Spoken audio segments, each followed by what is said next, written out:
What's up, everybody? I'm coming at you today to share with you my testimony. What does testimony mean? I'm not even sure, but the way I look at it is I look at it as a story. So I'm going to tell you my story on how I went from atheism, that's a belief that there is no God, to Christianity. I think my story is a little bit unique in the sense of growing up, my dad considered himself Muslim and my mom was Christian. I say was because she passed away when I was younger.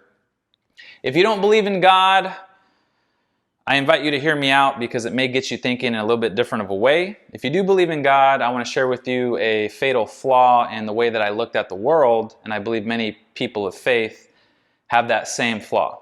I do want to say that I've had so much resistance making this video. Just really bizarre things happen. I'm not like a superstitious person, or I'm not one of those people that kind of talk like that, but I mean, just earlier, my cat was literally just going crazy outside, which she never really does. Then I'm getting like insects biting my feet up like crazy inside my house, which I don't have a problem with. My phone's acting weird. Anyway, who knows what's going on? I'm gonna try my best to muscle through this video. We'll see what happens. Okay. I'm going to start when I was a young whippersnapper, okay? When I was in 5th grade, that's when it all kind of really started for me. When I was in 5th grade, I started to really wonder about what's going on in the world. What's the truth? What's the right religion? Is it my dad? He's Muslim. Was it my mom? Christian. Or is it something else? I don't know. So I began my journey on investigating, okay? Religion took up a significant amount of my thinking because that was on my mind. I wanted to know what the truth was. Now, crucial to the story is my relationship with school.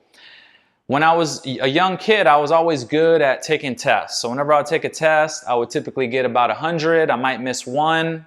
I was so good at taking tests that they skipped me ahead a grade. I think I skipped maybe 2nd grade, something like that. So that's the situation. I'm really good at taking tests. And in my mind, the way I thought about it is, okay, if I take the test and I get 100, then that shows that I know the information. Homework is just there to kind of make sure I know the information. So I didn't really see a point for homework, at least for myself, because I could just get a 100 on it anyway. At the same time, this might seem really weird, but when I was in 5th grade, I took an inventory of my life and I put things in perspective from the sense of I knew that I was just a little kid. And I compared myself to adults. I would look at adults and I would see them working and I would see them not really having that much fun. They weren't playing outside. I was playing outside. I'm having a great time in my life because I'm just a little kid. So I concluded that childhood is precious and I need to take advantage of childhood as much as I can. And homework's just getting in my way because when I'm home, that's my time to just play outside and I know the information anyway. So I made a commitment. I said, I'm not doing any more homework. I'm not recommending this. I'm not even saying what I did is the right thing. I'm just sharing with you what actually happened. So when I was in 5th grade, I just decided not to do any homework. And when I go home, I'm just going to play outside. When I was in the classroom, I told myself, hey, I'm going to participate. I'm not going to be disruptive. I'm going to do the work while I'm in class. But when I go home, that's like, hey, I'm off of work now. That's my time. Somehow, some way, I ended up passing 5th grade. I don't even know how I ended up passing, but I ended up passing. So I'm trying to create some context here. Religion is on my mind a lot in 5th grade. I don't know what's going on. I'm kind of researching, I guess you could call it, talking to people of different faiths. I'm reading as many books as I can on the topics. Somehow I pass and I go into 6th grade. Same thing there. I'm not doing any homework, so my grades are trash. I'm still thinking about religion a lot. I'm thinking about what's going on in the world. Who's right? Is there a God? I'm not sure. I'm dabbling with these deep questions. Somehow I pass 6th grade and I make it to 7th grade. In 7th grade, that's when I end up concluding that God is just a fantasy for adults. Okay? I looked at religion as just serving 2 main purposes. Religion is there to explain things that we cannot explain, and it's also there to keep people in check. Somebody a long time ago just created these stories. They said, hey, if you do bad things, you'll go to hell. If you do good things, you'll go to heaven. And it really seemed very fake to me. And at that point, I was very surprised that so many people bought into it. Okay, that's where my mind was when I was in 7th grade. I didn't really express it. I wasn't really talking to people about it because I was kind of like in the closet. I was afraid if I let it be known I didn't believe in God, that I'd be like an outcast, a weirdo. So I kind of kept it to myself. Now, my grades were trash again in 7th grade, so much so that I ended up failing. I failed the 7th grade. Now try to put yourself in my shoes, okay? You're in middle school. I'm in middle school and I fail. Man, that's a big deal because I have all my friends and everything and they move on. So now I'm no longer hanging out with them in my class. They're going to 8th grade. And now I got to meet all these new people and everything. So here I am in 7th grade for the 2nd time. Same thing though. My philosophy is, hey, I know the information because I'm good at tests. Thus, I don't need to do the homework. Plus, childhood is precious. So when I went home, I was having a great time. I was going to the pool, playing basketball. That was my life at home. As a result, my grades were trash, and I found myself in a position to fail the 7th grade for a 2nd time, which is totally unacceptable. I cannot let this happen. So I decided to bite the bullet and just do the work so I can end up passing. But I didn't kind of know where I stood. So I remember going into the counselor's office and I talked to her. I said, hey, listen, I want to pass the 7th grade. What do I need to do? And I remember her going one by one each of my grades. She said, okay, Paul, well, in mathematics, if you were to do all your work and you got a 100 on everything and you were to get a 100 for your final grade, we would average that with your other grades and you would get a 42. 70's passing, so I would get a 42, meaning if I got a 100, I still wouldn't pass math. So then she went to the next thing. Well, Paul, in science, if you were to get a 100, it would average out to a 35. I'm making up the numbers, but in essence, that's what was happening. She was going one by one, and I had no shot. Actually, the only shot that I had was in history. She said, look, if you get a 100 in history, it will average out with all your other grades, and you'll get a 70 exactly. So meaning I basically have to be perfect to get a 100, just so I can get a 70, just so I can move on and pass, and just qualify for summer school really is what it was. And I remember talking to her, I remember saying, okay, so I only need to focus on history, right? That's the only thing that matters. And she said, no, you need to do your other work because you got to bring your grades up. And in my mind, I was like, what's the point? I'm not going to expend energy on these other grades when I have no shot. All I have to do is focus on history. So that's what I was thinking in my mind. So I left that office and I thought, from this point on, I'm going to just focus on history. And that's what I did. I started just studying. I started doing everything, double checking all my work because I wanted to make sure that I got a 100 on every single thing that I did because I was afraid that if I missed one, my overall grade would end up being a 99 and I would end up failing. So I needed a 100 on everything. So I would double check everything. I would overstudy. I would do all my homework. That was my life. History, right? Now get this. It all comes down to the final exam. The final exam is going to make or break me. I need a 100 on it in order to average my grade to a 70 so I can move on to 8th grade. Okay, so the stakes are very high. There's a lot of pressure. I studied a lot, but still, you never know with the test. And I remember that day.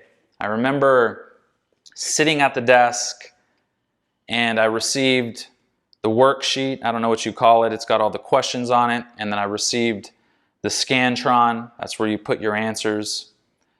And I just had them in front of me, and I bowed my head kind of like I was doing the work. I had my head down like this, but I was praying.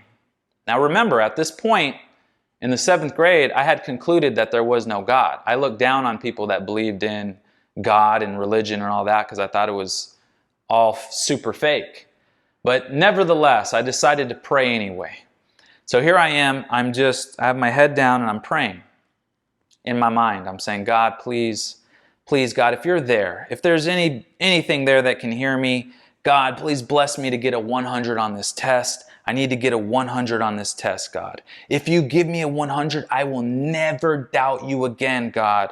I will never doubt you again if you give me a 100. Give me a 100, God, and I will never doubt you again.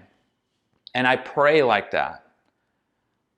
On and on and on for about 15 minutes with my head down, just praying.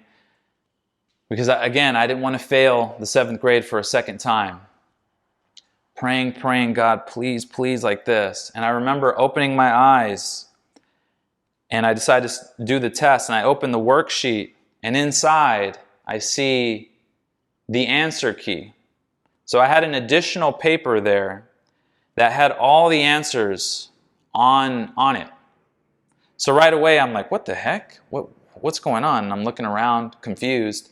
I take the answer key and I slide it behind the worksheet that has the questions on it. And I decide to just take the test. I'm going to take the test and not even look at the answer key. That's what I did. I looked at the question, read it, marked it on the Scantron. I don't know how many questions that were on it, but it was a pretty long test. Now I'm done with the test. I decide to look at the answer key that I had and double check my work. So I kind of slide it a little bit, looking around, and I check all my answers, and I realize that I would have missed one question. Okay? So I would have ended up failing the 7th grade. What I did is I changed it because I had the answer key. And then I got up and I had the answer key. My teacher was there. I didn't want her to know that I had it, so I just slid it in some files that were on her desk, and then I gave my test there. So I ended up passing. I got a 100 on the test, and I made it to 8th grade. Now, this story does not influence me at all from a religious standpoint. It doesn't bring me any closer to God. I ended up rationalizing that experience away, and that's what I'm going to explain later on what I mean by that. So anyway, I still don't believe in God. I'm in 8th grade now. I'm starting to become a little bit more vocal about it, more firm in my stance that God doesn't exist. I make it to 9th grade. I make it to 10th grade. At this point, I start to experience some things. I start meeting some people, and I start realizing that I'm not the smartest person. I may be good at taking tests, but there's many forms of intelligence. Somebody might be really good at making music, and I just don't have an ear for that. Their brain is developed in that way. They're more intelligent from that perspective than I. So I started to wonder, maybe I don't have it all figured out. Maybe I'm wrong about God. So I went from atheism and I put myself in more of an agnostic perspective. Agnostic is kind of a wishy-washy stance of you don't know what's going on. Maybe God exists, maybe God doesn't exist. My stance, though, inside, even though I called myself agnostic, I was really like 99.9% sure that God wasn't real, especially organized religion. I still had a lot of, probably resentment and a lot of internal things going against religion.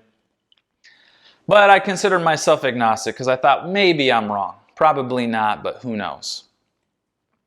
Okay, so now I end up, out of high school. I'm still thinking about religion, okay?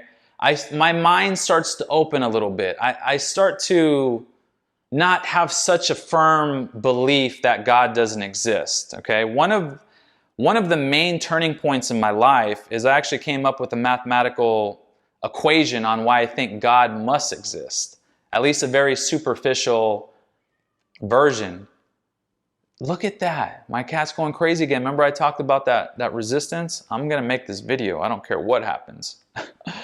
Okay, so long story short, it's pretty simple in my approach. Basically, I looked at space. So you have space that moves internally, you have space that moves externally. Within space, you have probability of certain things to arise.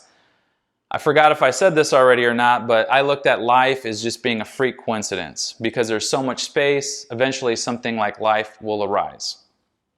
I end up taking that logic a step farther and just think, okay, well, you have infinite space going out, infinite potential space going inward, and then, now in pop culture, you have all these like multi-dimensions and everything, the multiverse and all that. Regardless of how you look at it, you have all this space for different things to happen. So eventually, there would have to be some kind of superpower that would arise. That's at the very top, that just transcends everything, transcends space. God is everywhere, transcends time, meaning God has always existed.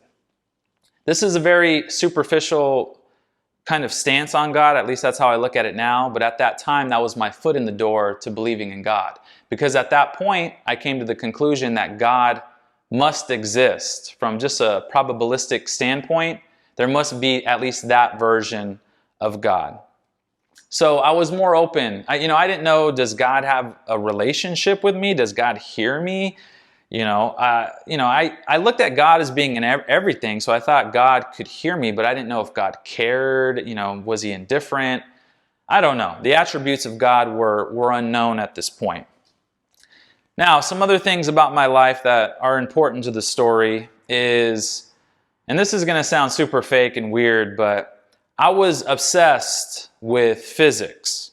Coming out of high school, that's what occupied my thoughts. Other people are thinking about a lot of other things. They're thinking about girls, or thinking about getting married, a job, college, this, that, or whatever. I wasn't thinking about any of that. I was just thinking about physics. I was thinking about what's going on in the world. I thought I could figure it out. I thought I was going to be like the next Einstein.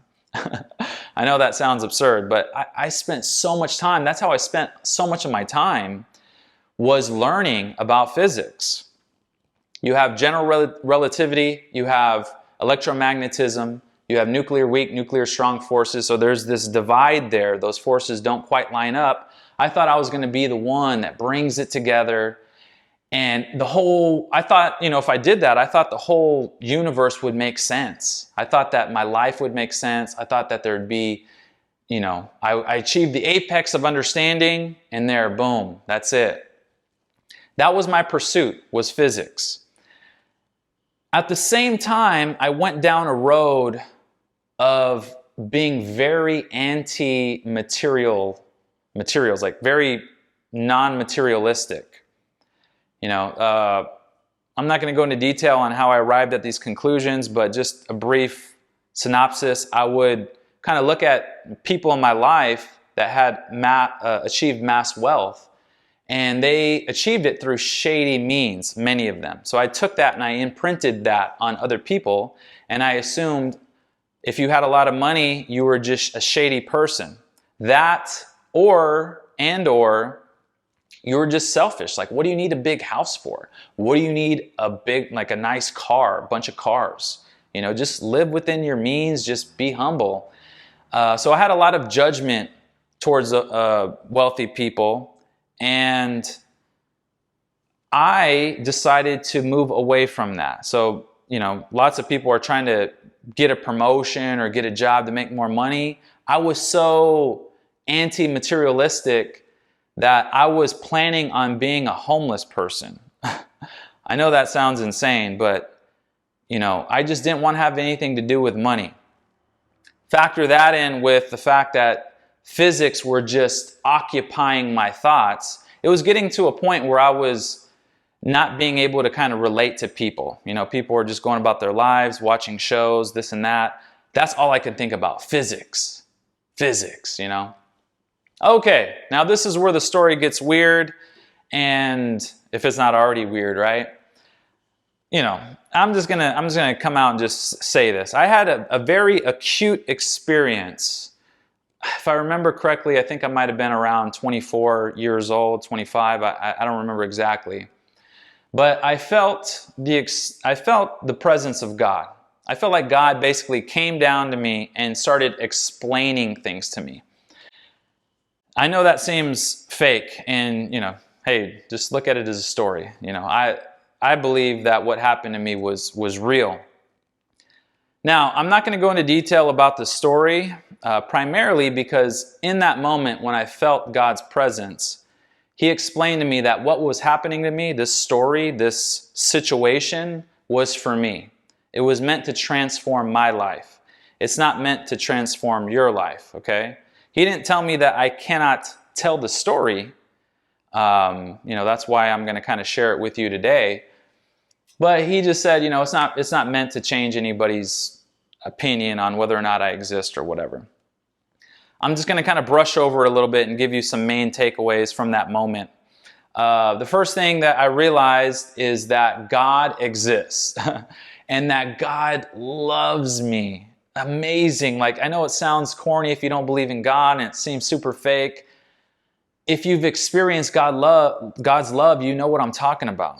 God loves me so much, more than anybody else in the world. And He loves you in the same way. And that might seem like a contradiction, but God's love is just vast, so vast. I also realized that I had been duped. I realized that Lucifer is a real entity. Because before that, when I was looking into physics and I was going down the road of, going away from materialistic means, I always thought that if God did exist, not God, if the devil did exist, it would be a great thing for me. Because if the devil existed, that means that God must exist. But I knew that the devil didn't exist because I was smarter than that. The devil couldn't trick me, but in that moment I realized that I had been duped and I had been tricked, and that the devil does exist. Many things were explained to me, most of them in great detail. So for example, Christianity. Christianity is the ultimate form of truth. And I know that may be offensive and you might be wondering what about all the other religions? If you want to have a conversation with me about that, we can talk more about this. I could talk about this moment and just specific parts of it forever, but I don't want this video to run on super long. Anyway, I realized in that moment that Christianity was true, that Jesus is real. Because before I thought, Jesus, that just sounded so stupid to me. God? Is it God? Is it a man? He explained that to me very simply. He said, hey, I can do pretty much anything, so I came in the form of man. I came in the form of man for your sins and also so that you can relate. You might have watched my prayer videos. I learned how to pray in that moment. God explained to me how to pray. So anyway, I learned many things. A couple of the big things that changed my life, of course, just knowing that God exists and how to pray, those were huge, transformative ideas that God put into my mind. But He also let me know that my pursuit for knowing everything through the means of learning about physics was futile. He said, hey, listen, I can amplify your intelligence by 1 billion trillion, and you'll still have no idea what's going on in the world. So He didn't tell me that I should stop learning. He said, you can learn if you want, but just know you'll never know everything. So that, when I came out of that moment, that put me on a different trajectory in my life, because at that moment, it freed me of this idea that I could learn everything and know everything. He also let me know that it was okay for me to have money and that it was okay for me to have a lot of money if I wanted to. He just let me know, don't achieve wealth through in unethical ways. But that's okay, you can have money. That was another thing that transformed my life. Coming out of that moment, I didn't even know what to make money for. I had to sit there and really think about it. What do I want money for? Because I was so used to not wanting it or not trying to pursue it. And the first idea that I came up with was just being able to go to the grocery store and buy healthy foods. Because before that, I had a hierarchy. The hierarchy was my happiness is top level priority. From there, it is my health, because if I'm healthy, I'm more likely to be happy, and then having a good social circle. In that moment, I realized that God takes priority over everything. My happiness, my health, all of that. Now, interestingly enough, when you align yourself with God and you put God as the foundation of your life, those things end up normally improving anyway. Okay? So I'm in the moment. God lets me know that I'll doubt him the next day. Okay?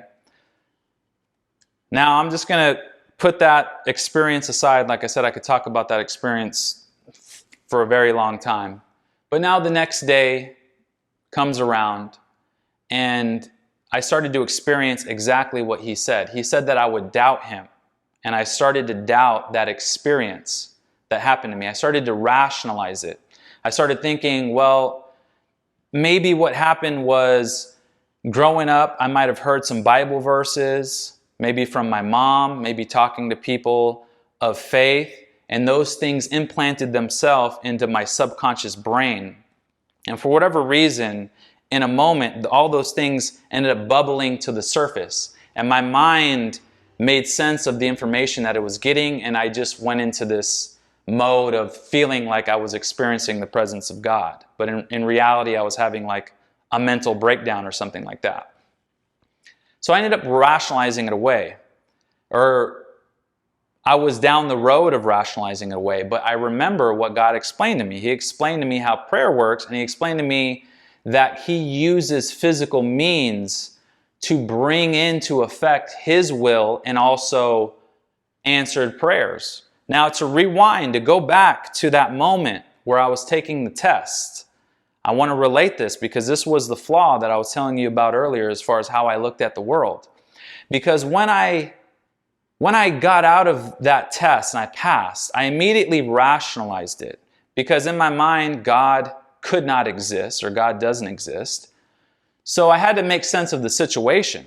So I thought to myself, okay, there's two main possibilities on how this could have happened. One is it could just be a big coincidence. Maybe just by some freak accident, I somehow got the answer key. Okay? God didn't do it. It was just an accident. Another possibility is somehow, maybe when I went to the counselor and I expressed my position, in some bizarre twist of fate, she decided to take it upon herself to talk to my history teacher, which I was under the impression that no one knew, no one ever said anything, but maybe she went to her and, going against policy probably, talked to her, and then my history teacher decided to give me the answer key. Both are bizarre and highly unlikely, but they're still explainable. And that's what I wanted to share with you guys, is just because something can be explained doesn't mean that it nullifies or cancels out the prayer. Because in that moment, I was praying, God, please, please bless me to get a 100 on the test. I'll never doubt you again if I get a 100 on the test. And then what happened? I got a 100 on the test. And then what happened? I doubted God, right? Now look, this could have gone many different ways. It's interesting when I think about it. One way that it could have gone is that I could have just ended up getting a 100 with no answer key, right? Then what would have happened? I would have immediately just said, I did it, of course. I studied, I got a 100, okay? Another possibility is I could have looked at the answer key, put it away, did the test, then checked my answers, and then realized I would have got a 100 anyway, so it didn't matter. So I still did it. But the situation was I would have missed one, so I needed that answer key, okay? Now, how that answer key wound up in front of me doesn't matter. That's what I learned in that moment from God, is it doesn't matter how that answer key showed up. The bottom line is it did show up, and the bottom line is I did get a 100. Doesn't matter if it was an accident. It doesn't matter if my history teacher put it there or some other explanation. All that matters is that I had the answers and that I got a 100 on the test. Even if I didn't have the answer key and I got a 100, it's still an answered prayer because that's what I prayed for. I prayed for a 100 and I received a 100. Now, the causality chain, what happens before that, I look at God working through that to answer prayers. And I see this in many people who believe in God. They pray for something to happen. Let's say your dog is missing. God, please bless it so that I find my dog. And then your neighbor shows up and they have your dog. And then right away in your mind, the thought goes away that God was involved in that. Because there's an explanation. Oh, my neighbor found my dog. So that's a main takeaway. So if you guys don't believe in God, or if you do believe in God, if you decide to pray to God and that thing happens, I want you to remember that just because you can explain it does not nullify, cancel, or negate that prayer. Now, I will say this. Again, I came out of the moment. The next day, I doubted God. I started to rationalize it away. But I remembered what He told me. I remembered how He showed me how to pray. So I decided to pray. And that was one of my first prayers, as I guess you could call me a Christian at that point, is I prayed for faith. Maybe I was a very shaky Christian because I didn't know what to believe at that point. But I prayed for faith. And what followed was a series of miraculous coincidences. I'm not going to go into detail those things, but I will say that coincidences would happen. Let's say something would happen, 1 in a 100 chance, but that thing would happen. So I would start to rationalize it away like I described to you before. I would make sense of it, right? I'm like, well, that's not God.